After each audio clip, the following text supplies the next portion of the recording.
Award-winning education reporter Anya Kamenetz brings us a closer look inside the lives and homes of some of the American families that were forever altered in her new book, The Stolen Year: How COVID Changed Children's Lives and Where We Go Now.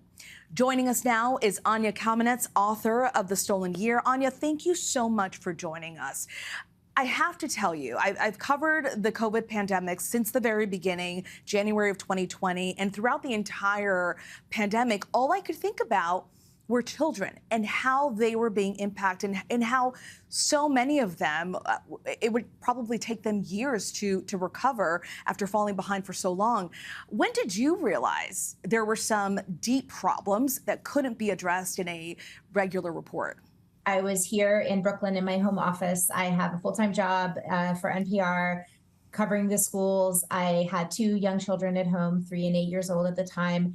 And so I knew it was going to be a really big deal and a historical impact, partly from my experience reporting on the aftermath of Katrina as a young reporter who's originally from New Orleans. So the schools there also closed for a few weeks and closed for a few months. Kids were out of school for a few weeks, and the impact was felt for a generation. Right. In those early months, it was just so difficult. I mean, with my youngest at the time was about 5 in kindergarten. I mean, just imagine this is where they're getting their foundation, their basis, and he's just couldn't focus on a Zoom, on Zoom for weeks and weeks. It was very, very difficult. But what comes through in your book is all of the unknowns about the impact of COVID-19 in schools, particularly in those first few pandemic months. You write that the U.S. closed most classrooms for a total of 58 weeks, compared with 33 weeks in Finland, 27 weeks in both the UK and China, and 11 weeks in Japan, and just 9 weeks in New Zealand. Why were we here in the U.S. such an outlier, in your opinion? We had a leadership that was calling for schools to reopen on the federal level, but wasn't necessarily giving them the tools to do so. We had a public health infrastructure that was not clear about the trade-offs and the risks and the benefits. We heard so much about the risks of COVID in the classroom. We did not hear as much about how to keep classrooms open safely. And so when our peer countries were prototyping things like masks, prototyping things like hand washing and distancing, in the spring of 2020, we were doing that here too on a very ad hoc basis. Now, 2 years into the pandemic, many of our schools are still struggling to keep schools staffed and students cared for. You write the limited, inconsistent, and unequal access to in-person schooling is one of the more damaging ways that the U.S. experience during the pandemic stood out globally. In your opinion, what are the long-term ramifications of school closings? Los Angeles Public Schools says that there's 50,000 kids that were missing on the first day of classes. And so getting those kids back re-engaged, making up for not only the remote learning, but the days of absenteeism and disengagement that came from hybrid learning, from Omicron closures in the past year. This is a very urgent matter. You cite research that food insecurity tripled among households with children between April and May of 2020. You spoke with a lot of families as well. What did the families tell you about their struggles to find food, and what long-term impact can that have on kids?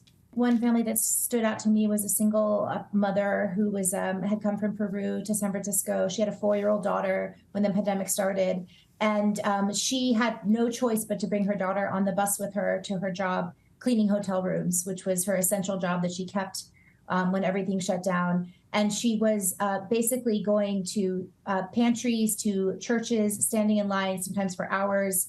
And she said, I was so hungry, I was eating whatever I had in the house.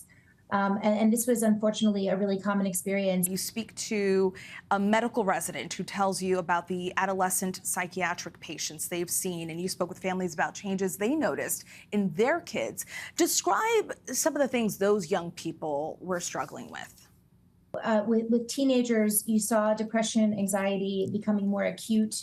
So anxious people having panic attacks, and depressive people becoming more suicidal. People that ended up in psychiatric wards or in emergency rooms, they were dealing with eating disorders, substance abuse disorders, self-harm. Adolescents are so dependent on, the milestones and the reinforcement of being with their peers, and taking away that timeline.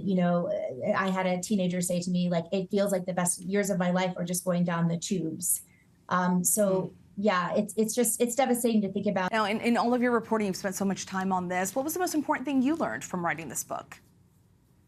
I think the most important thing that I learned was really from listening to the kids themselves, that they don't want anyone to define their experience for them. They really want to be listened to. They want to be taken seriously. And we can't rush in to fix their problems or define their experience for them. Anya, thank you so much for joining me. Really appreciate it, and wishing your kids the best school year ahead. Your book, The Stolen Year, How COVID Changed Children's Lives, Where We Go Now, is available to purchase wherever books are sold. Thanks, Anya. Hi everyone, George Stephanopoulos here. Thanks for checking out the ABC News YouTube channel. If you'd like to get more videos, show highlights, and watch live event coverage, click on the right over here to subscribe to our channel, and don't forget to download the ABC News app for breaking news alerts. Thanks for watching.